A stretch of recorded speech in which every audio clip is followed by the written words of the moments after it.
कहानी की शुरुआत में लियान से बोलती है कि फाइनली आज मेरी शादी है। जिस लड़के से मैं 3 साल से प्यार करती आ रही हूँ, आज मैं उसकी बन जाऊंगी। और यहाँ पर हमें वही लड़के को दिखाया जाता है, ये हाउ, जो कि लियान जैसे नहीं लेकिन उसकी प्रॉपर्टी गू ग्रुप से और कंपनी से प्यार करता था। रोहिन जो कि वेडिंग ड्रेस में रेडी शेडी हो चुकी थी, वो तो इतनी एक्साइटेड थी कि मैं क्या ही बताऊँ। आती है यू हाउ के पास और बोलती है मैं कैसी लग रही हूँ। यहाँ योहाव मस्की लगाते हुए बोलता है, वाओ तुम बहुत प्रिटी लग रही हो। और बाद में उसको हर्ट करता है और बोलता है कि मैंने तुमसे शादी करने का फैसला इसलिए लिया था क्योंकि तुम्हारे पास बहुत प्रॉपर्टी थी, तुम इस फैमिली की इकलौती बेटी हो, वरना मैं तो तुम्हारे कजिन सिस्टर इसी वजह से प्यार करता हूँ। ये सब कुछ लियान से दिख रही थी, उसको तो अपनी आंखों पर यकीन ही नहीं हो रहा था कि जिस बंदे से उसने इतना प्यार किया था वो तो उसके पैसों के पीछे पड़ा है। ये हाउ कहता है, थैंक यू सो मच, तुम बहुत ही ज्यादा अच्छी हो जो अपनी पूरी ग्रुप मेरे नाम पर कर दी है। सी वही बोलती है कि मैं तुम्हारी कंपनी का बहुत अच्छे से ख्याल रखूंगी। अब जैसे ही लियान जी की आंखें खुलती है, उसके सामने एक हैंडसम सा बंदा था और वो समझ जाती है यार उसका तो रीबर्थ हुआ है। वो अपने शादी से 1 मंथ पहले आ चुकी है, इसलिए अब वो कभी भी युहाव से थोड़ी ना शादी कर सकती थी। उसके सामने जो बंदा था मूशन, वो इतना रिच था, रॉयल फैमिली से आता था और उसके कनेक्शन पॉलिटिशियन में भी थे। तो फिर सोचती है मेरे लिए तो ऐसा ही बंदा ठीक रहेगा। वैसे मेरी आंखें फूट चुकी थी क्या, जो मैंने पास्ट लाइफ में क्यों हाउ को लाइक कर लिया था, उसमें तो ऐसी कोई भी क्वालिटी नहीं है जो मुझे पसंद आनी चाहिए। अब क्या था, हमारी लियान से ने डिसाइड कर लिया था शादी तो वो मुझसे से करेगी। अब यहाँ पर लियान जी आती है और मोशन की ज्यादा ही क्लोज हो चुकी थी। मोशन तो समझ नहीं पाता कि ये पागल लड़की क्या कर रही है। लियान से बोलती है कि तुमने मेरी जान बचाई है तो मैं खुद को तुम्हें सौंपना चाहती हूँ। आफ्टर ऑल इससे बड़ा गिफ्ट क्या ही होगा। क्या हम दोनों शादी कर सकते हैं? तुम मेरी शादी वाले दिन आना और मुझसे शादी कर लेना। मोशन कहता है ऐसी कोई भी फैंटेसी मुझे नहीं अच्छी लगती। देखो तुम्हारी प्रॉब्लम है, तुम ही संभालो। लियान से बोलती है अरे यार तुम्हारी इतनी खूबसूरत और सुंदर बीबी होगी तो फिर तुम्हें क्या ही चाहिए। मैं अपने खानदान की इकलौती बेटी हूँ तो गो ग्रुप भी तो तुम्हारा ही होगा ना, अपने प्रॉफिट के बारे में सोचो। मोशन बोलता है मेरे पास ऑलरेडी बहुत पैसे हैं। लियांजी उसके करीब आती है और कहती है पैसे होगे लेकिन मुझ जैसे स्मार्ट लड़की को पाकर हर कोई धन्य ही हो जाएगा। मोशन को लगा था कि लियांजी उसको किस करेगी, लेकिन यहाँ ऐसा कुछ भी नहीं होता। मोशन, अब हम देखते हैं मॉम घर में थोड़ी टेंशन में थी क्योंकि उसको यो हाउ लियांजी के लायक नहीं लग रहा था। लियांजी आकर बोलती है मम्मा आपको क्या हुआ है? मॉम कहती है देखो तुमने जाओ फैमिली में शादी करने का फैसला किया है, हालांकि वो तुम्हारे लायक नहीं है। लियांजी कहती है अच्छा मम्मी आपको भी यही लगता है क्या? तो मैंने शादी तोड़ दी है, आई मीन मैं अब यो हाउ से शादी नहीं करूंगी। मॉम कहती है लेकिन तुमने तो अपने शादी के कार्ड भी छपवा लिए हैं। लियांजी कहती है हाँ तो क्या हुआ, जल्दी ही सब कुछ सेटल हो जाएगा।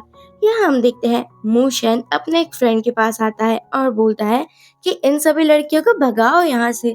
फ्रेंड कहता है यार तुम कैसे आदमी हो, लड़कियों को देखकर तुम बिल्कुल भी एक्साइटेड फील नहीं करते। अब तुम जैसा मैन होता ना, मैं तो बहुत सारी गर्लफ्रेंड को घुमाता। मोशन कहता है मुझे किसी गर्लफ्रेंड को घुमाने की जरूरत नहीं है क्योंकि कुछ ही टाइम के बाद मेरी शादी होने वाली है। फ्रेंड तो पहले मजाक करने लगा था कि ये तो तुम सपने ही देखो, मुझे पता है आज तक तो कोई भी लड़की तुम्हारे आसपास नजर नहीं आई। मोशन कहता है हाँ हाँ नहीं आई है क्योंकि अब मैं जिससे प्यार करता हूँ ना वो मेरे नजदीक आएगा। फ्रेंड शॉक था, क्या तुम सच में शादी करने वाले हो? अब हम देखते हैं दूसरे दिन होता है एक इवेंट, आई मीन एक ऑक्शन, जहाँ पर आ जाती है हमारी लियांजी। लियांजी को देखकर युहाव पूछता है तुम तो यहाँ नहीं आने वाली थी ना? और जी वही, उसका तो क्या ही कहना, वो तो युहाव को छोड़ ही नहीं रही थी, बिल्कुल चिपक कर खड़ी थी। लियान कहती है कितना फनी है ना, मेरे फियांसे को तो तुम ऐसे पकड़ कर खड़ी हो जैसे तुम उसे अपना बना लोगी। और हाँ, क्या तुम मिस्ट्रेस बनना चाहती हो जो तुम इतनी चिपक कर खड़ी हो? सिहुई कहती है एक्चुअली मैं युहाव की सेक्रेटरी हूँ तो मुझे तो उसके साथ आना ही था ना, ये वर्क डिस्कशन है इसलिए आई हूँ। लियांजी कहती है अच्छा वर्क के लिए आई हो, वैसे तुम दोनों साथ में खड़े हुए बड़े ही प्यारे लगते हो, सूटेबल पर्सन हो, लेकिन यहाँ पर आसपास बहुत सारे लोग हैं जो कि तुम लोगों को गलत समझ लेंगे और फिर तुम्हारे बारे में गंदी बातें करेंगे क्योंकि युहाव तो मेरा फियांसे है ना, चलो छोड़ो उसको। युहाओ कहता है यार इतना सीरियस मत हो, वैसे भी जी भाई तुम्हारे चाचा की बेटी है, इतना भी क्या घबराना। यहाँ पर लियांसी देखती है मोशन भी है। एक्चुअली लियांसी जानकर युहाओ को फंसाने के लिए आई थी। युहाओ कहता है तुम्हें वो ओशन डायमंड वाला नेकलेस चाहिए ना, वही तुम्हारा वेडिंग गिफ्ट होगा। लियांसी खुश हो जाती है। तभी वो नेकलेस आता है और वो इतना एक्सपेंसिव था और वो 5 मिलियन से तो उसकी बोली स्टार्ट हो रही थी। एक्चुअली यूहाव ट्राई तो करता है कि वो उसको खरीद पाए, लेकिन उसका कॉम्पिटिटर मोशन था, तो पॉसिबल ही नहीं था कि वो नेकलेस इसको इस जन्म में मिलने वाला है। मोशन उसको बहुत ही ज्यादा हाई प्राइस में खरीद लेता है। यूहाव कहता है तुम ये जानकर कर रहे हो ना, देखो मैं ये वेडिंग गिफ्ट देने वाला हूँ, तुम और प्राइस हाई मत करो।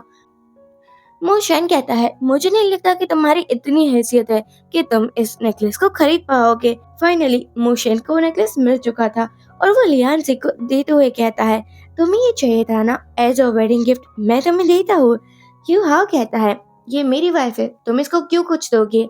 मोशन कहता है इसलिए दे रहा हूँ क्योंकि तुम अफोर्ड नहीं कर पा रहे हो। वैसे भी एक्सपेंसिव गर्ल को ना एक्सपेंसिव हस्बैंड ही चाहिए जो उसके नखरे उठा पाए, तुम जैसा पिद्दी नहीं। यहाँ सच में युहाव की कुछ ज्यादा ही इंसल्ट हो चुकी थी और मोशन इन सबको एंजॉय भी बहुत कर रहा था। सभी लोग युहाव पर हंसने भी लगे थे। युहाव का मुंह ही बन चुका था। वो प्राइवेट रूम में आता है और गुस्सा निकाल रहा था। तभी उसके पीछे पीछे जी वही भी आ जाती है। उसके पीछे पीछे जी वही भी आ जाती है। जी वही कहती है मुझे पता है तुम्हारा मूड अपसेट है, लेकिन कोई बात नहीं, बहुत जल्दी तुम्हारी लियांसी से शादी हो जाएगी और गो ग्रुप तुम्हारा हो जाएगा, उसके बाद हमें टेंशन लेने की कोई जरूरत नहीं है। युहाव बोलता है तुम्हें पता है मुझे तुम इसलिए अच्छी लगती हो क्योंकि तुम बहुत स्मार्ट और चालाक टाइप की लड़की हो, वैसे लड़कियां ही मुझे अच्छी लगती है। और यहाँ तो वो जीवे को टच करते हुए शुरू हो जाता है। I mean, ये दोनों इलू इलू करने लगे थे। इन लोगों को तो पता ही नहीं था कि ये सब कुछ हमारी लियांसी रिकॉर्ड भी कर रही है। कुछ दिनों के बाद इन लोगों की शादी होती है। आज तो युहाव का प्लान सक्सेसफुल होने वाला था, वो ज्यादा ही खुश था और लियांसी के फेस पर भी एक चमक तो छाई हुई थी। यहाँ पर एक बंदा बोलता है एक्चुअली हमारे युवाओं ने एक सरप्राइज रेडी किया है और वो सरप्राइज होता है प्यारा सा वीडियो। लेकिन उल्टा ये वीडियो प्यारा सा नहीं लेकिन खतरनाक बन चुका था क्योंकि जीवई और युवाव यहाँ पर रोमांटिक हो रहे थे और हर किसी के फोन पर ये वीडियो आ चुका था। यहाँ युहाव कहता है नहीं नहीं ये सबको तो एक गलत फहमी है, उसको तो बहुत डर लगने लगा था। युहाव यहाँ पर चालाकी दिखाने की ट्राई करता है और बोलता है देखो ये सी वही थी जो कि मुझे पहचानने की ट्राई कर रही थी, वरना तुम्हें तो पता है ना जान, तुम्हारे अलावा मैं किसी को नहीं देखता। सी वही बोलती है ये सभी ब्लेम तुम मुझ पर क्यों लगा रहे हो, तुम भी मेरे साथ साथ ही दे रहे थे ना, तुम भी इंजॉय कर रहे थे। ये सुनकर लियान से बोलती है अब मैं ये शादी नहीं कर सकती, तुम एक नंबर की चीटर हो। अब तो जो हमारे युहाव की मॉम थी ना वो बोलने लगी थी कि ये शादी तुम ऐसे तोड़ नहीं सकती हो, तुम बिल्कुल नहीं कर सकती हो ऐसा। लियान से बोलती है क्या आपने अपने बेटे की वीडियो नहीं देखी है, वो मुझे चीट कर रहा है। मॉम कहती है तो क्या हो चुका, मैन तो ऐसे ही होते हैं, उसका दिल तो हर किसी पर आता रहता है, लेकिन शादी तो होकर रहेगी। लियान से कहती है तुम लोगों की जाओ फैमिली मेरी फैमिली के आगे कुछ भी नहीं है, लेकिन फिर भी मैंने आपके गधे से बेटे से शादी करने का फैसला किया, पर वो लॉयल बिल्कुल भी नहीं है और मैं ऐसे मैन के साथ कभी भी शादी नहीं कर सकती जो कहीं भी मुंह मारता फिरे। मॉम की तो बोलती ही बंद हो चुकी थी और यहाँ पर युहा उसको संभालने की ट्राई कर रहा था और कहता है हमारी भले ही छोटी फैमिली है और तुम्हारे काबिल नहीं हो, लेकिन शादी तो तुम्हें मुझसे ही करनी पड़ेगी, ये सब कुछ एक गलत फहमी है, तो मुझ पर यकीन करो, आज हम शादी कर लेते हैं। लियान से बोलती है तुम्हारे इंटेंशन मुझे अच्छे से समझ आ रहे हैं, तुम्हें जीवई जैसी ही लड़की अच्छी लगती है ना। मॉम कहती है मेरा बेटा लाखों में एक है, अगर तुम उसको ढूंढने जाओगी ना तो मिलेगा भी नहीं, ऐसी क्वालिटी है उसके अंदर। अब क्या था, अब तो युहाव को भी लग रहा था हाँ हाँ ये सही कह रही है। मॉम कहती है मेरे बेटे के अलावा तुमसे कोई शादी नहीं करेगा। तभी यहाँ पर मोशन आ जाता है जो तो शादी करने के लिए कब से रेडी था और बोलता है मैं करूंगा शादी। और वो तो इतनी स्माइल कर रहा था, इतनी स्माइल कर रहा था, इवन कि यहाँ पर वो ब्राइड प्राइस के साथ आया था। चाइना में शादी के टाइम पर लड़कियों को बहुत कुछ दिया जाता है, पूरे वाला सिस्टम है ना, यहाँ हमारे साइड लड़कों को दिया जाता है और वहाँ पर उल्टा ही है। अब तो हमारा मोशन एक से एक ज्वेलरीज, प्रॉपर्टीज, पैसे, सोना चांदी सब कुछ लेकर आया था और वो लियांजी को प्रपोज करते हुए बोलता है, प्लीज तुम मुझे एज अ हस्बैंड एक्सेप्ट कर लो। लियांजी कहती है, ये तो मेरी खुश नसीबी होगी, लेकिन युहाओ बोलता है, नहीं ये शादी नहीं हो सकती, हम दोनों के पेरेंट्स ने डिसाइड किया था, तुम ऐसे कुछ नहीं कर सकती। लेकिन लियांजे के पेरेंट्स को भी कोई आपत्ति नहीं थी, अब होगी कैसे नहीं, उसकी बेटी को इतना अच्छा हस्बैंड मिल रहा है, ऐसा दामाद किसको नहीं चाहिए होता है। और यहाँ पर मोशन बोलता है, मैं इस सिटी का रिचेस्ट पर्सन हूँ, मैं रॉयल फैमिली से बिलोंग करता हूँ, इससे बेटर मैन इस सिटी में हो ही नहीं सकता है। तो लियांजी मुझे मना ही क्यों करेगी, क्योंकि वो 30 मिलियन लियांजी को एज अ कैश प्राइज भी देता है और उसके पेरेंट्स से पूछता है, mother in low, father in लो, आपको कोई प्रॉब्लम है क्या। पापा और मम बोलते हैं, नहीं हमें तो बहुत अच्छा लग रहा है, तुम दोनों की जोड़ी तो कमाल की ही लग रही है। अब क्या था, युहाओ का मुंह बन चुका था और उसकी मम का भी, दोनों ही जल्द बुन रहे थे कि उसके हाथ में सोने की मुर्गी जा चुकी है। आई मीन लियांजी। यहाँ मोशन कहता है, तो अब हम शादी कर रहे हैं, तो अब तो किसी को प्रॉब्लम नहीं है ना, और आज के बाद से लियांजी मेरी वुमन है, अगर किसी ने भी उसके साथ पंगा लेने की ट्राई की ना, तो मैं नहीं छोड़ने वाला। अब तो मोशन की धमकी सुनकर हर कोई डर चुका था। उसका जो बंदा था वो बता रहा था कि लियांजे को मोशन कितना गिफ्ट दे रहा है। हर कोई शॉक्ड हो चुका था कि इतनी सारी डाउरी तो आज तक किसी को नहीं मिली होगी। अब तो कहती है, दामाद जी कल ही आप मैरिज सर्टिफिकेट ले लेना। अगले दिन इन दोनों ने मैरिज सर्टिफिकेट ले लिया था। मोशन कहता है, वो तो मेरा आईक्यू लेवल अच्छा है जो मैंने तुम्हें एंड मौके पर बचा लिया, वरना यूहान के पल्ले पड़ती ना तो पता नहीं तुम्हारी क्या ही हालत होती। लियांजी बोलती है, अब मुझे उसका नाम भी नहीं सुनना, वैसे तुम मेरे हस्बैंड हो और तुमने मुझे हेल्प करने का प्रॉमिस किया है, और जो तुमने मुझे डाउरी दी है ना, अगर कभी भी हमारा डाइवोर्स होगा तो वो सब कुछ मैं तुम्हें रिटर्न कर दूंगी। मोशन को तो हंसी आ जाती है, क्या तुमने मुझे गरीब आदमी समझ कर रखा है जो मैं वो सब कुछ वापस लूंगा। एक बार में जो किसी को कुछ भी दे देता हूँ वापस तो नहीं लिया जाता। लियांजी कहती है, मुझे तुम्हारी एबिलिटी पर बिल्कुल ट्रस्ट है, तुम तो ऐसे ही रहोगे। ये दोनों क्लोज होते हुए जा रहे थे और दूसरी तरफ हम यू हाउ को देखते हैं जो ड्रिंक के ऊपर ड्रिंक कर रहा था।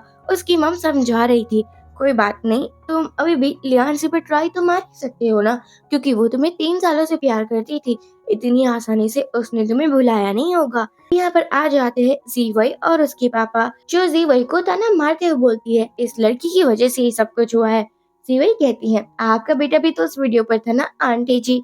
अब यहाँ पर जीवई के पापा कहते हैं, मेरे लिए तुम लोगों के लिए एक ऑफर है, वैसे भी गो फैमिली से तो मुझे भी लेना देना नहीं है। पर यू हाउ कहता है, लेना देना नहीं है ये कैसे हो सकता है, आप तो लियांजे के चाचा है ना। अब यहाँ पर चाचा बोलते हैं कि देखो मुझे भी ग्रुप में से कुछ तो चाहिए, मुझे कुछ भी नहीं मिला है क्योंकि वो कंपनी लियांजे के पापा ने खड़ी की थी और मेरा कोई भी हिस्सा नहीं है, तो मैं भी चाहता हूँ कि वो कंपनी आगे मेरे नाम पर हो जाए, तो क्यों ना हम दोनों साथ हो जाए। यह जैसे मेंटालिटी वाला आदमी था वैसी सेम टू सेम जी वही थी, दोनों ही लालचू थे और दूसरों की प्रॉपर्टी और पैसे पर नजर रखते थे, तो दोनों को तो साथ आना ही था ना। सीवई कहती है, मुझे बहुत ही अच्छा लग रहा है, और वो यहाँ से चली जाती है। अब युहाओ की मम कहती है, इन लोगों पर ट्रस्ट नहीं करना चाहिए, जो अपने रिश्तेदारों के ना हुए वो हमारे क्या होगे। युहाओ कहता है, मॉम हमें भी तो उसका फायदा ही उठाना है ना, और वैसे भी वो लोग भी यही करना चाहते हैं। मॉम कहती है, गो ग्रुप के लिए मैं कुछ भी कर सकती हूँ। और दूसरी तरफ मोशन और लियांजी अपने वेडिंग सर्टिफिकेट को देख ही रहे होते हैं और सोचते हैं, सच में ये बहुत अच्छा हुआ। अब शन कहता है, कल तो एक पार्टी है ना और हम दोनों को ही वहाँ पर जाना है, तो क्यों ना तुम एक अच्छा सा ड्रेस ले आओ।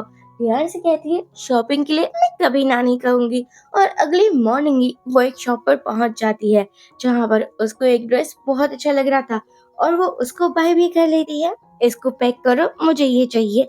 लेकिन इसी शॉप पर जीवई और युहाव आ चुके थे। जीवई बोलती है, वाह क्या बात है, मुझे तो जलन हो रही है तुमसे, मोशन जैसा हस्बैंड जो मिला है। नांसी कहती है, जलन हो रही है तुम्हें, लेकिन मुझे तुम पर तरस आ रहा है। युहाव जैसा बंदा मिला है जो अपने 3 साल के रिलेशन वाली लड़की का ना हुआ, और तुम्हारा क्या होगा, अभी भी टाइम है, संभल जाओ।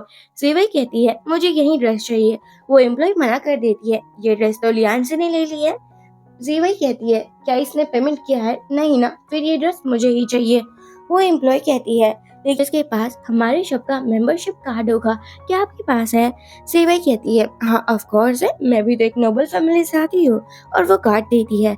एक्चुअली लियान जी को लगा नहीं था कि इसके पास कार्ड होगा। अब तो जीवई मजाक उड़ाती है, इतने अमीर फैमिली में शादी करने का क्या फायदा, जो इस शॉप का मेंबरशिप कार्ड भी नहीं है तुम्हारे पास। कहना पड़ेगा मुझे बड़ी दया आ रही है तुम पर। लियान से कहती है वो दया तुम अपने लिए संभाल कर रखो, मुझे कोई भी जरूरत नहीं है। एम्प्लॉय आकर बोलती है आपका मेंबरशिप कार्ड कब का एक्सपायर हो चुका है, सॉरी आपको ड्रेस नहीं मिल सकता है। और वो एम्प्लॉय फिर से लियान से पूछती है क्या आप अभी भी ये ड्रेस लेना चाहती हो? लियान से कहती है मैं गू ग्रुप की बेटी हूँ और तुम्हें पता होना चाहिए मैं मू शेन की वाइफ भी हूँ। ऑफ कोर्स मेरे पास मेंबरशिप कार्ड होगा, लेकिन जीवई मानने को रेडी नहीं थी। मैं कैसे तुम पर ट्रस्ट करूँ? मुझे लगता है कुछ तो गड़बड़ है। जीवई कहती है अगर तुमने ये ड्रेस खरीद ली तो मैं तुमसे नी डाउन होकर माफी मांगूंगी। लियान से बोलती है अच्छा तो तुम रेडी हो जाओ नी डाउन होने के लिए। जी अपने पर्स से वो कार्ड ढूंढ रही होती है, लेकिन पता नहीं उसको नहीं मिलता है। सेवई कहती है क्या हो चुका है, कहीं तुम ऐसे ही तो फालतू सी बातें नहीं कर रही थी, बड़ी बड़ी फेंक ही रही थी तुम। लियान से सोचती है मैं इतनी अनलकी कैसे हो सकती हूँ, वो कार्ड में कैसे बोल सकती हूँ घर पर। ओफो मैं भी ना, अब मेरी कौन ही हेल्प करेगा। यू हाउ कहता है तुम हार चुके हो, इट मीन्स कि तुम्हें माफी मांगनी पड़ेगी, वो भी नी डाउन होकर। सेवई कहती है मिसेस मोशन मैं वेट कर रही हूँ आपका, जल्दी से माफी मांगो। और वैसे भी जो मोशन $1 मिलियन का नेकलेस दिला सकता है वो एक मेंबरशिप कार्ड नहीं दिला सकता, कितनी ही अच्छी बात है। एम्प्लॉय भी बेचारी कुछ भी नहीं कह रही थी। सीवाई कहती है चलो जल्दी जल्दी से माफी मांगो, वैसे भी तुम हार चुकी हो। लियान से कहती है मैं और तुमसे माफी मांगू, अपने सपने में भी मत सोचना। तभी मुशैन आ जाता है। अब तो सीवाई बहुत मासूम बन जाती है और कहती है तुम्हारी वाइफ बैट हार चुकी है। मुशैन कहता है जब तक मैं उसके साथ हूँ वो कभी भी नहीं हार सकती है, क्योंकि मैं उसका बेटर हाफ हूँ। यहाँ जीवे कहती है तुम चाहे जितने भी अमीर हो जाओ। युहाओ बोलता है तुम चाहे जितने भी अमीर हो जाओ, इस शॉप का मेंबरशिप कार्ड लेना इतना भी आसान नहीं है। अब तो जीवई भी कहने लगी थी हाँ बिल्कुल मेंबरशिप कार्ड नहीं है तो आपकी वाइफ को ये ड्रेस नहीं मिल सकती। और इस पूरे चाइना में ऐसे 15 ही मेंबरशिप कार्ड है, जिसमें से एक मेरे पास भी है जो रिन्यू करवाना बाकी है। मोशन कहता है अच्छी बात है सपने देखना, लेकिन अपनी हैसियत में ही देखा करो, क्योंकि हमारे मोशन के पास मेंबरशिप कार्ड था और वो अपनी वाइफ को बिल्कुल भी किसी के आगे झुकने नहीं देने वाला था। कहता है ये ड्रेस मेरी वाइफ ही पहनेगी। लियान से कहती है मैंने कहा ही था तुम्हें कि अपना जुबान थोड़ा कम चलाया करो, ऐसा ना हो तुम पर लेने के देने पड़ जाए। अब लियान से कहती है चलो जल्दी से माफी मांगो। सीवई यूहाव को हेल्प के लिए बोलती है। यूहाव कहता है इसमें मैं तुम्हारी कोई मदद नहीं कर सकता, ये मुसीबत तुमने खुद ने मोल ली है। लियान से बोलती है लगता है मुझे तुम्हारी जो वीडियो है ना वो वायरल करवानी पड़ेगी। एक्चुअली यहाँ पर कैमरा है और तुमने जो कुछ कहा था वो सब कुछ रिकॉर्ड हो चुका है। फिर क्या था, सीवई को माफी मांगनी पड़ती है। बेचारे का मुंह तो बहुत बन रहा था, गुस्सा भी आ रहा था, लेकिन मुशन के आगे वो क्या ही कह सकती थी। लियान से कहती है ऐसे ही अपनी बातों को माना करो, और हाँ मुझसे पंगा मत लो यार, हर बार तुम ऐसे माफी मांगती फिरोगी, अच्छी लगोगी क्या? इन दोनों के जाने के बाद युहाव सीवई को संभाल रहा था। सीवई बोलती है तुमने मेरी हेल्प भी नहीं की, तुम तो मेरे फियांसे बनने वाले हो ना। युहाव कहता है देखो सामने मोशन था, मेरी भी बोलती तो बंद होनी ही थी ना, मैं कैसे तुम्हारी हेल्प कर सकता हूँ। ये सुनकर तो हमारे जीवे का मुंह बन चुका था।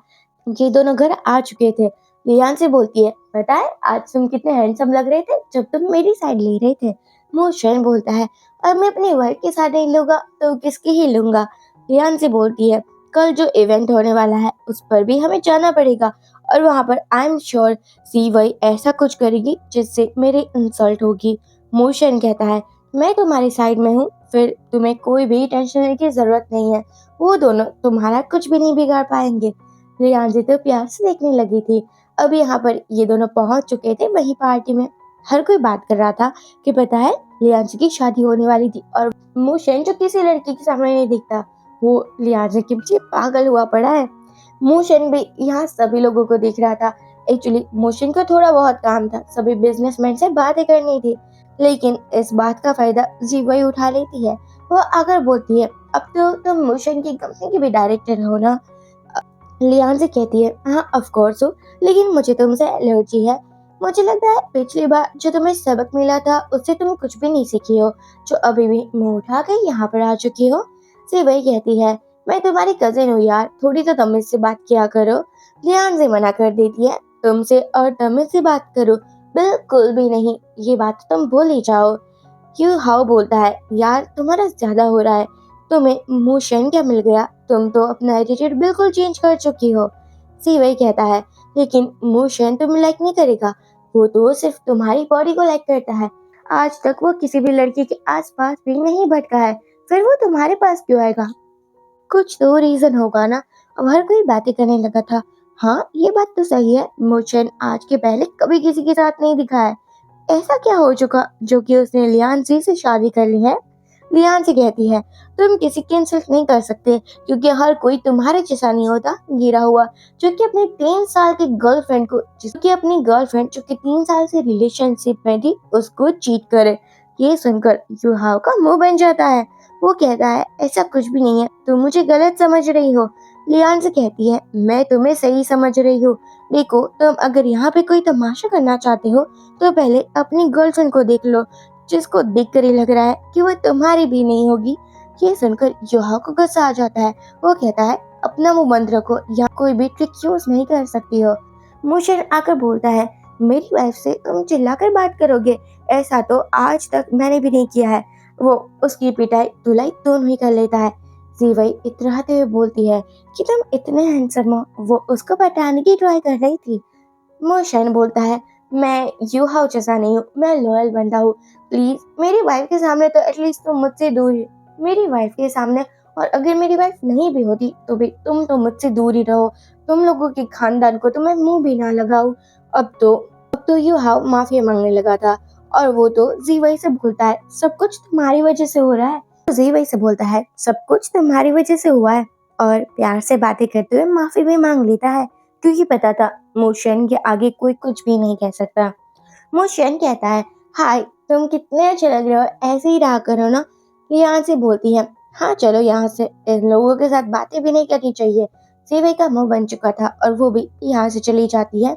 अब मोशन सबके सामने कहता है कि लियांसी मेरी वाइफ है, इसलिए आप लोगों को इसको भी रिस्पेक्ट देना चाहिए, और वो मूव ग्रुप की डायरेक्टर भी है। मैंने इसके नाम पर भी शेयर्स कर दिए। आप सबको अच्छे से बात करनी चाहिए और रिस्पेक्ट करनी चाहिए। जिसने ये नहीं किया उसके लिए कुछ भी अच्छा नहीं होगा, मेरा प्रकोप पड़ेगा। फिर क्या था, हर कोई लियांसी को अच्छे से ही बात करने लगा था। बाथरूम में हम यू हाउ को देखते हैं, जिसकी हालत पतली थी, देखकर ही लग रहा था बहुत कुटाई हुई है। सीवई आकर बोलती है, क्या हो चुका है? यू हाउ बोलता है, हर बार मोशन आ जाता है और उस लियांसी को बचा लेता है, पता नहीं हम उसकी प्रॉपर्टी कैसे ही हासिल कर पाएंगे। सेवई कहती है, देखो मुझे पता है अब मुझे क्या करना है। लियांसी जो कि अभी भी गू कंपनी में काम करती है, वो एक टेंडर को पास करने के लिए जाएंगी, लेकिन जो टेंडर को पास करने वाला मैनेजर है ना, मैं उसको अच्छे से जानती हूँ। वो एक नंबर का लड़कीबाज है, और पता है हम उसका फायदा उठा लेंगे। मैं और वो टेंडर किसी न किसी हालत में हमें ही मिलना चाहिए। योहा बोलता है, तुम में इतना दिमाग आता कहाँ से? यार तुम कितने स्मार्ट हो, तुम जैसी लड़की तो मिलती ही नहीं आजकल। सीवई मासूम बनकर बोलती है, हाँ सही कहा। अब हम देखते हैं अगले दिन लियांजी उसे मैनेजर के रूम में जाने वाली थी, जहाँ से एक लड़की बाहर निकलती है और वो अपने ड्रेस को संभाल कर निकल रही थी। तभी यहाँ पर मोशन का एक फ्रेंड भी आ जाता है, जो लियांजी से बोलता है, भाभी जी आप यहाँ पर? लियांजी कहती है, एक्चुअली मैं अंदर जा रही हूँ और तुम सब कुछ रिकॉर्ड करोगे क्या? वो मान जाता है। मैनेजर बाहर आता है और कहता है, आप यहाँ पर? मुझे नहीं लगा था कि आप मेरे केबिन में आएगी। चलो हम अंदर बात करते हैं, वो भी अच्छे से। वो लियांजी अपनी फाइल को देते हुए बोलती है, आपको टेंडर का प्रोसेस आगे बढ़ाना है। वो मैनेजर कहता है, अरे यार मुझे फाइल देखने की कोई जरूरत नहीं है। लियांजी कहती है, एटलीस्ट आपको फाइल को देख लेना चाहिए, पता चले उसमें कोई इम्पोर्टेंट इन्फॉर्मेशन होगी। मैनेजर ठरकी था, लड़कीबाज था, इसलिए बोलता है, अरे कोई प्रॉब्लम नहीं होगी, क्यों ना तुम मेरे पास आकर बैठ जाओ, थोड़ा नजदीक से बात करेंगे तो और भी बेटर समझा जाएगा ना। उसकी डबल मीनिंग बातें सुनकर तो लियांजी को बहुत गुस्सा आ जाता है, लेकिन तभी यहाँ पर सीवई आ जाती है, जो कि उस मैनेजर की क्लोज होकर बोलती है, आप वो टेंडर मेरी कंपनी को दे दो, आप वो टेंडर गो हाउ को दे दो। आई मीन वो मेरा बॉस है, आपके लिए मैं कुछ भी कर सकती हूँ, आप जो कहोगे वो मैं करने को रेडी हूँ। ये सुनकर मैनेजर कहता है ये बहुत ही ज्यादा अच्छी बात है। एक्चुअली लियान से कहती है ऐसे तो काम नहीं होता, आप तो गलत तरीका इस्तेमाल कर रहे हो। जीवई ताना मारते हुए बोलती है कि तुम्हें यहाँ से चले जाना चाहिए क्योंकि यहाँ पर तुम्हारी दाल नहीं गलेगी। लियान से बोलती है ऐसे कैसे नहीं गलेगी, ये तो बिल्कुल गलत काम है और अगर ऐसे ही टेंडर मिलते रहे तो किसी भी डिजर्विंग कंपनी को तो कोई चांस ही नहीं मिलेगा ना। वैसे ये मोटा सा आदमी बड़ा ही भद्दा दिखता है और उसको टच भी कोई कैसे ही कर सकता है। ये सुनकर तो मैनेजर को बहुत गुस्सा आ जाता है कि तुमने मेरे बारे में ऐसी बातें करने की हिम्मत भी कैसे की। तुम्हें पता है कितनी सारी लड़कियां जो कि मुझ पर मरती है। अब क्या था, वो लियांजी के पास आने लगा था लेकिन लियांजी उसके ऐसे पॉइंट पर हिट कर दिए जिसके बाद हर एक मैन को बहुत पेन होता है। I hope you understand. अब यहाँ पर तभी एक बंदा आता है जो कि प्रेसिडेंट का असिस्टेंट था और मैनेजर को तमाचा लगाते हुए बोलता है तुम्हारी हिम्मत कैसे हुई किसी भी लड़की के साथ मिसबिहेव करने की, तुम्हें पता भी है ये है कौन। और वो मैनेजर कहता है अरे मुझे कैसे पता ये कौन है, ये ग्रुप से है ना, उतना ही मुझे पता है। मैनेजर कहता है तुम्हारी जॉब अब दांव पर लगी हुई है, निकल जाओ यहाँ से। वो जो मैनेजर था वो तो लियांजी से माफी मांगने लगा था। सीवई कहती है तुम हो कौन जो इतना ज्यादा बोल रहे हो। वो बंदा बोलता है मैं प्रेसिडेंट का असिस्टेंट हूँ और मैं नहीं बोलूंगा तो और कौन बोलेगा। सीवई समझ चुकी थी कि यहाँ भी उसकी दाल बिल्कुल भी नहीं गलने वाली। दाल में कुछ काला नहीं, पूरी की पूरी दाल खाली है। असिस्टेंट बोलता है तुम जिस ग्रुप में काम करते हो आई मीन जियाओ ग्रुप, वो बहुत ही ज़्यादा छोटा है और उस जैसे कंपनी के साथ हम कोई भी डील करना पसंद नहीं करते हैं। तुम यहाँ से जा सकती हो। और मैनेजर को भी फायर कर दिया जाता है। एक्चुअली ये कंपनी और किसी की नहीं लेकिन मोशन की थी। अब मोशन अपने प्यार को अपनी बंदी को कैसे हर्ट होने दे सकता है, कैसे कोई उसको टच कर सकता है। बंदा बहुत ही पॉजिटिव थी। अब यहाँ पर टेंडर भी गो ग्रुप को ही मिल जाता है। लियांजी तो खुश हो जाती है और कहती है क्या आपके मैनेजर से मैं मिल सकती हूँ। असिस्टेंट मना कर देता है कि नहीं अभी तो वो एक मीटिंग में है, आप नहीं मिल सकती। लियांजी यहाँ से चली जाती है और बात असिस्टेंट मोशन को बता देता है। मोशन कहता है तुमने अच्छा काम किया है, तुम्हें बोनस मिलना चाहिए। असिस्टेंट भी खुश हो जाता है और यहाँ पर हमें एक राज पता चलता है। मोशन के वॉलपेपर पर लियांजी की फोटो थी। मीन्स इट मीन्स के मोशन लियांजी को पहले से ही जानता है। बाहर आकर लियांजी मोशन के फ्रेंड से मिलती है और वो उसे बोलती है तुमने सब कुछ रिकॉर्ड तो किया है ना। फ्रेंड बोलता है भाभी जी ऑफ कोर्स किया है। दूसरी तरफ हम जी वही को देखते हैं जो कि युहाव के पास आकर मासूम बन जाती है। कहती है वहाँ पर मेरे साथ मिस भी हुआ और लियांजी सब कुछ देख रही थी, फिर भी एज अ गर्ल उसने मेरी हेल्प नहीं की। तुम्हें पता है ना मैं कितनी मासूम हूँ, तुम्हारे अलावा मैं किसी और के बारे में नहीं सोच सकती हूँ। देखो आज मैं बहुत हर्ट हो चुकी हूँ। युहाव बोलता है लियांजी ने तुम्हारी हेल्प नहीं की, कोई तुम्हारे साथ मिसबिहेव कर रहा था। ओफो, मुझे लगता है मुझे तुम्हें अकेले भेजना ही नहीं चाहिए था। अब तो मैं लियांजी को मजा चखा कर रहूँगा। ऐसे कैसे वो मेरी वुमन की इंसल्ट कर सकती है। लेकिन तभी उसके पास वही वीडियो आ जाता है जहाँ पर जीवई उस मैनेजर के क्लोज थी, मस्के लगा रही थी और डबल मीनिंग बातें भी कर रही थी।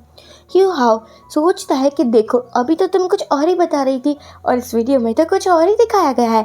उसकी पिटाई धुलाई हो जाती है यहाँ पर और हमारे युहाव को गुस्सा भी बहुत आ रहा था कि तुम भी लॉयल बिल्कुल। युहाव खुद चीटर है तो उसको चीटर गर्लफ्रेंड ही मिलेगी ना। जी वही बोलती है वो सबको तो मैं नाटक कर रही थी इसलिए ताकि जाओ ग्रुप को टेंडर मिल जाए। जाओ कहता है मेरे लिए इतनी ज़्यादा मेहनत करने की तुम्हें कोई ज़रूरत नहीं है मोहतरमा।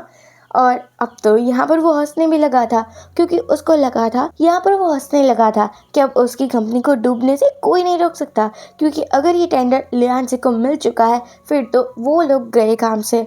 सीवई कहती है नहीं इतनी आसानी से नहीं, मैं कुछ करती हूँ। हमारी लियांजी अपने पापा की लाडली थी और उसके पास आकर बोलती है मैं आपकी फेवरेट वाइन लाई हूँ।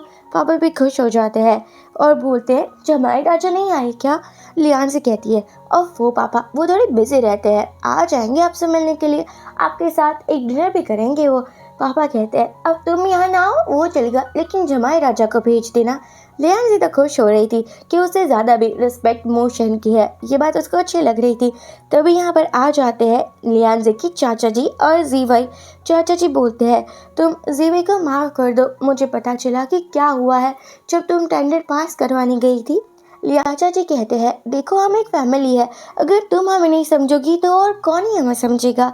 लियान से फिर भी मना कर रही थी, लेकिन लियान से के जो पापा थे वो थोड़े काइंड हार्टेड थे, इसलिए बोलते हैं, अरे ये मेरा भाई है, तुम ऐसे भी ये मत करो ना।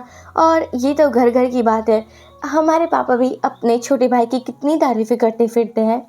यहाँ पर चाचा जी बोलते हैं, देखो जीवाई की ग्रेजुएशन भी कंप्लीट हो चुकी है और उसके पास वर्किंग एक्सपीरियंस भी है, तो मैंने सोचा किसी और कंपनी में काम करने से बेटर है वो हमारे ही कंपनी में काम करे। लियाल से समझ जाती है कि इसके पीछे भी उसके चाचा की ज़रूर कोई मंसूबे होंगे, इसलिए बोलती है, बिल्कुल भी नहीं। चाचा जी कहते हैं, देखो तुम इसे एक डायरेक्टर की पोजीशन दे दो, वैसे भी मेरे भाई की कंपनी मेरी ही कंपनी हुई ना। लियान से सोचती है, मेरे पापा के भोलेपन का ये लोग फ़ायदा उठाना चाहते हैं, लेकिन ऐसा मैं बिल्कुल नहीं करने दूंगी। पापा कहते हैं, हाँ इसको एक जॉब ऑफर करते ही देते हैं ना, घर की ही बात घर में ही रहेगी ना।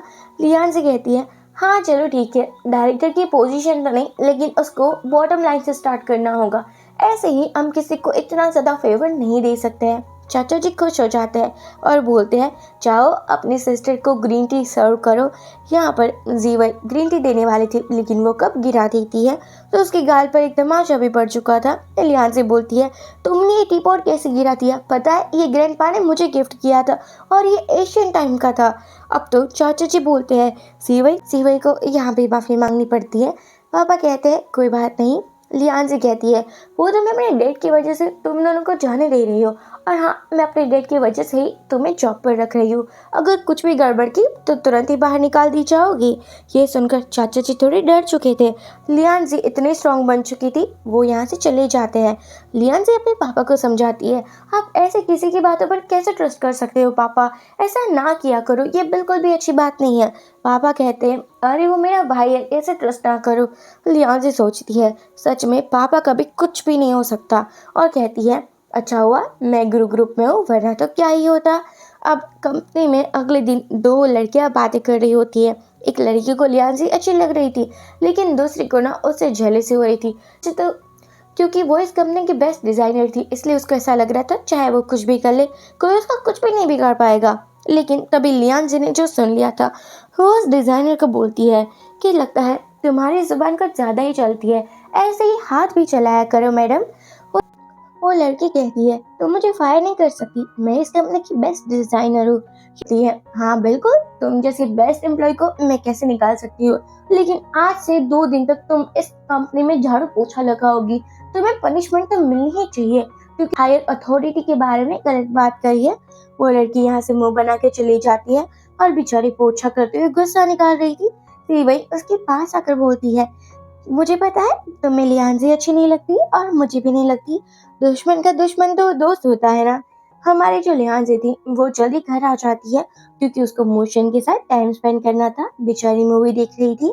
मोशन कहता है, कंपनी में क्या चल रहा है? लियांजी कहती है, कुछ खास नहीं, बड़ा ही मजा आ रहा है। और ऐसे ही बातें करते हुए लियांजी सो चुकी थी मोशन के पास। मोशन को याद आता है, जब वो स्कूल में था तब बहुत सारे बच्चे उसको परेशान करते थे, और लियांजी जो इतनी स्ट्रांग थी उस टाइम पर आकर हमारे मोशन की हेल्प करती थी, और तब से आज तक मोशन की नजर लियांजी की एक एक मोमेंट पर थी। ऑब्सेस्ड था, वो ऑब्सेस्ड था उससे, पागलों की और दीवानों की जैसे प्यार करता था।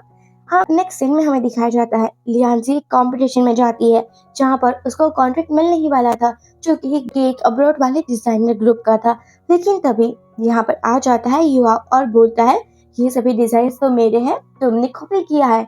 अब लियांजी अपना पॉइंट रखने की ट्राई तो करती है, लेकिन यहाँ पर इतनी भी बात नहीं बनती है, हर कोई बात ही करने लगा था। मोशन आकर बोलता है, क्यों ना एक डिजाइनर कंपटीशन हो, पता भी तो चलेगा ना मेरी वाइफ काबिल है भी या नहीं। वो जो बंदा था वो भी मान जाता है। अब यहाँ पर बाहर आकर मोशन कहता है, तुम बार बार मुसीबत में फंसती रहती हो और मैं तुम्हें बचाता रहता हूँ, उसके लिए रिवॉर्ड्स भी तो मिलने चाहिए ना। लियांजी कहती है, घर चलकर देती हूँ अभी। अब जीवे कहती है, मैंने वो पेपर्स लियांजी के रूम से चुरा तो लिए थे, लेकिन अब तुम्हें बताओ हम कैसे एक अच्छा डिजाइन बनाएंगे। मोशन कहता है, तुम अभी भी काम कर रहे हो क्या? तभी मोशन की मम आती है और कहती है, मेरा बेटा क्या ही कहूँ, बहू में उसके बारे में बिना बताए शादी कर ली। अरे यार, कम से कम इतनी प्यारी सी बहू को मिलवा तो देते। मोशन कहता है, आप ही तो अब्रॉड थी, अब मैं क्या ही कर सकता हूँ। ये दोनों सोने के लिए जा रहे थे अलग अलग रूम में। सासू माँ बोलती है, तुम लोग अलग रूम में रहते हो क्या? ऐसे कपल तो नहीं करते ना? रियांशी बोलती है, अरे नहीं मम्मी जी, वहाँ पर मैं अपने ऑफिस वर्क को करती हूँ। मैं बस सोने के लिए मेरे हबी के साथ ही जा रही थी। वो आकर मोशन के साथ चिपक जाती है और यहाँ से रूम में आती है। लियांशी बहुत ही ज्यादा अच्छे वे में सोई हुई थी, जिसको देखकर मोशन का मन ललचा रहा था। वो कहता है, यार तुम ऐसे मत करा करो, मैं ना कंट्रोल नहीं कर पाता। लियांशी कहती है, अच्छा ऐसी बात है क्या? अब हम देखते हैं। मोशन सोफे पर सो रहा था, लेकिन जैसे लियांजी सोती है उसको हक कर कर सो जाता है। लियांजी सब कुछ जानती थी लेकिन कुछ भी नहीं बोलती। अगले मॉर्निंग ही इन लोगों का फिर से कंपटीशन होने वाला था। यहाँ पर कंपटीशन में ऑब्वियसली बात थी, युहाव की इंसल्ट होना तो पक्की ही थी और हमारे लियांजी को ये भी कॉन्ट्रैक्ट मिल जाता है। इसी पार्टी को सेलिब्रेट करने के लिए हमारे लियांजी बार में जाती है और ड्रिंक बहुत ही ज्यादा कर लेती है। लेकिन युहा उसको सामने मिलता है और कहता है, हेलो ब्यूटीफुल, अच्छा हुआ तुम मुझे अकेले में मिल गई। वो उसको एक प्राइवेट रूम में लेकर जाता है और कहता है, मैं तुम्हें और मोशन को अलग कर रहूंगा। मोशन आकर लियांजी को हक करता है और उसको घर में गोदी में उठाकर लेकर आता है। पूरी रात वो लियांजी का ख्याल तक रखता है। बेस्ट हस्बैंड का अवार्ड तो इसको ही मिलना चाहिए। जैसे ही लियांजी की आंखें खुलती है, वो अभी भी नशे में ही लग रही थी और वो मोशन को किस कर देती है। अब मोशन एक मैन है, थोड़ा बहुत तो बेचारा कंट्रोल करता है, लेकिन कब तक ही करेगा। ये दोनों शुरू हो जाते हैं और पूरी रात साथ बिताते हैं। दूसरी तरफ युहा, जिसके मुंह पर बहुत ही ज्यादा निशान बन चुके थे, मुक्की के, लात के, बरसात के, पता नहीं किस किस चीज के। नहीं, हमारे मोशन ने उसकी कितनी ही पिटाई की थी। तभी यहाँ पर थोड़े बहुत गुंडे आ जाते हैं जो कि मोशन के भेजे हुए थे। ऑफ कोर्स उसी के हो गए ना। डर चुका था और कहता है, मैंने कुछ नहीं किया, प्लीज मुझे जाने दो। वो बंदे बोलते हैं, हमारी मैडम को टच करने की तुम्हारी हिम्मत कैसे हुई? अब तो तुम्हें अच्छा खासा मजा चखेगा। जिस हाथ से तुमने टच किया ना, वो हाथ में तोड़ कर रख दूंगा। ये इतनी ऊंची ऊंची और बड़ी बड़ी बातें सुनकर युहाव नी डाउन हो जाता है, घुटनों में आ जाता है और बोलता है, प्लीज प्लीज मुझे माफ कर दो। वो बंदा बोलता है, आज के बाद लियांजी के आस पास भी नजर मत आना। नेक्स्ट सीन में हम देखते हैं लियांजी कॉन्ट्रैक्ट को साइन करने वाली थी। वो बंदा बोलता है, ये कॉन्ट्रैक्ट में क्या लिखा है, फालतू सी बात है। वो डिजाइनर आकर बोलती है, इतना बड़ा कॉन्ट्रैक्ट मैडम आप करने वाली हो, लेकिन बीच नहीं किया क्या? लियांजी ने ये काम उस एम्प्लॉय को दिया था जिसने ये काम बिल्कुल अच्छे से नहीं किया था, क्योंकि वो तो जीवे के साथ मिली हुई जो थी। जीवे आकर कहती है, लगता है आपको एक कॉन्ट्रैक्ट युहाव को ही दे देना चाहिए। लियांजी बोलती है, आकर उस एम्प्लॉय को डांट लगाती है कि किसी भी क्लाइंट के सामने ऐसा सब कुछ बोलने की तुम्हारी हिम्मत कैसे हुई? जीवे कहती है, अरे यार तुम्हारी गलती है, मान भी लो ना, इतना क्या ही उछलना। मोशन आकर बोलता है, मेरी वाइफ की कभी कोई भी गलती नहीं हो सकती। यहाँ पर उस सभी एम्प्लॉय को बाहर फिकवा दिया जाता है और इवन की वो जो बंदा था वो कॉन्ट्रैक्ट भी साइन कर देता है। लियांज कहती है मोशन से, अच्छा तुम आ गई, वैसे कल रात क्या हुआ था हम दोनों के बीच में? मोशन बोलता है, मैं क्या ही बताऊं, तुमने मेरा फायदा उठा लिया था। मुझे रोना आ रहा था लेकिन मैं अपनी इज्जत को संभाल नहीं पाया, बचा नहीं पाया। लियांज कहती है, ज्यादा मत उछलो, तुम मेरे हस्बैंड हो। एन बोलता है, मैं तुम्हारा हस्बैंड हूँ, इट मींस ये और भी हो सकता है ना? ये सुनकर तो लियांज से शर्माई जाती है। अब यहाँ पर चाचा जी अपनी बेटी के साथ आते हैं और कहते हैं, मुझे लगता है ऐसे बातें नहीं बनेगी, कुछ एक्स्ट्रा करना पड़ेगा, कुछ ऑर्डिनरी करना पड़ेगा। लियांज से जा रही थी, तभी यहाँ पर एक लड़की बोलती है, तुम्हारे पीछे कोई गुंडे पड़े हैं, मैं तुम्हें बचा लूंगी। लेकिन वही लड़की गुंडों के साथ मिली हुई थी। यहाँ पर वो जो बंदा था वो कॉल करता है और बोलता है, मोशन तुम्हारी वाइफ हमारे कब्जे में है, अगर तुम्हें अपनी वाइफ सही सलामत चाहिए तो 30 मिलियन लेकर यहाँ पर आ जाओ। लियांज कहती है, इतने ज्यादा पैसे, तुम्हारी शक्ल भी देखिए कितने टकलू टाइप के हो। तो बंदा बोलता है, तुम मैं हेयर ट्रांसप्लांट करवा लूंगा ना वो पैसों से, तुम मुझे टकलू मत बुलाओ। लियांज कहती है, छोड़ दो मुझे, वरना तुम्हारे लिए अच्छा नहीं होगा। तभी यहाँ पर मोशन आता है जो पैसे देने को रेडी हो चुका था। लियांज से बोलती है, तुम यहाँ से भाग जाओ, ये लोग बिल्कुल भी अच्छे नहीं है। वो टकलू बोलता है, 30 मिलियन, मुझे लगता है तुम बहुत ही ज्यादा रिच हो, इससे ज्यादा चाहिए होगे। मोशन कहता है, इतने ही पैसे मिलेंगे, रखो और मेरी वाइफ को जाने दो। लेकिन टकलू कहता है, अपने सभी शेयर्स मेरे नाम पर कर दो। मोशन जैसे तैसे लियांज को बचा लेता है। तभी यहाँ पर मोशन का फ्रेंड आकर बोलता है, भाभी जी ठीक तो हो ना? मोशन कहता है, जिसने भी ये किया है उसको मैं नहीं छोड़ने वाला। लियान से कहती है, ये सब कुछ सीवॉय और यूहाओ के अलावा और कौन कर सकता है? सच में यार, वो तो हमारे पीछे ही पड़ चुके हैं। फ्रेंड बोलता है, हाँ बेटी, आप तो कमाल की हो, कितनी अच्छी बातें करती हो। ये सुनकर लियान से थोड़ी बहुत स्माइल करती है। अब हम दूसरी तरफ देखते हैं, जीवर और उसके पापा दोनों ही टेंशन में लग रहे थे क्योंकि था कि लियान जी का काम तमाम कर दिया गया है। सीवे बोलती है, आप इतनी क्यों टेंशन ले रहे हो? चाचा जी कहते हैं, पता नहीं है मोशन की पावर कहाँ कहाँ तक है, अगर टेंशन नहीं लूंगा तो क्या ही लूंगा मैं। तभी डोर पर कोई आता है जो कि पुलिसमैन थे और वो जीवई और उसके पापा को पकड़ कर लेकर जा रहे थे। वो जो एम्प्लॉय थी जो कि लियांजे के साथ बहुत मिसबिहेव करती थी, वो भी रिजाइन देने के लिए आती है। लियांजे कहती है, तुम्हें ऐसा सब कुछ करने की जरूरत नहीं है, तुम एक बहुत अच्छी एम्प्लॉय हो, मैं तुम्हें और चांस देना चाहती हूँ, अच्छा बिहेवियर रखो और अच्छे से काम करो। लियांजे ने इस बंदी को माफ कर दिया था और वो बंदी ये सुनकर खुश हो जाती है। तभी मुशेन आता है और बोलता है, हर पल काम काम काम, तुम्हारे लिए अपने पति के लिए टाइम है भी या नहीं? लियान से बोलती है, लेकिन तुम मुझे हनीमून पर लेकर ही कहाँ गए हो? अगर लेकर जाते तो वहाँ पर मैं काम नहीं करती। मुशेन कहता है, अब तो लेकर जाना ही पड़ेगा। अब हम यहाँ पर यूहाओ को भी दिखाया जाता है जिसकी कंपनी बैंकरप्ट हो चुकी थी और उसको तो कोई भाव भी नहीं दे रहा था कोई। उसके पीछे लियान से आ जाती है। यूहाओ बोलता है, सब कुछ तुम्हारी वजह से हुआ है। लियान से कहती है, हाँ मेरी वजह से हुआ है, तुम्हारी ये हालत देखकर बहुत अच्छा लग रहा है। लियान से जैसे ही घर आती है, मोशन उसको सरप्राइज देता है। अब यहाँ मोशन की मॉम कहती है, पता है ये तुम्हें बहुत लाइक करता है। यहाँ लियान से अपने लिए विश मांगती है। पूरे फैमिली के साथ वो एंजॉय कर रही थी और वो एक फैमिली फोटो भी क्लिक करवाती है। इसी के साथ ये ड्रामा एंड हो जाता है। मुझे बहुत अच्छा लगा, हमारी फैमिली इतनी स्ट्रांग थी कि अपने लिए स्टैंड ले सकती थी और उसको इतना ही सपोर्टिंग पार्टनर मिला था। हर एक लड़की ऐसा ही पार्टनर डिजर्व करती है। आप इस कहानी को लेकर क्या सोचते हैं, कमेंट के थ्रू जरूर बता दीजिए। और हाँ, वीडियो को लाइक और चैनल को सब्सक्राइब करना ना भूलें।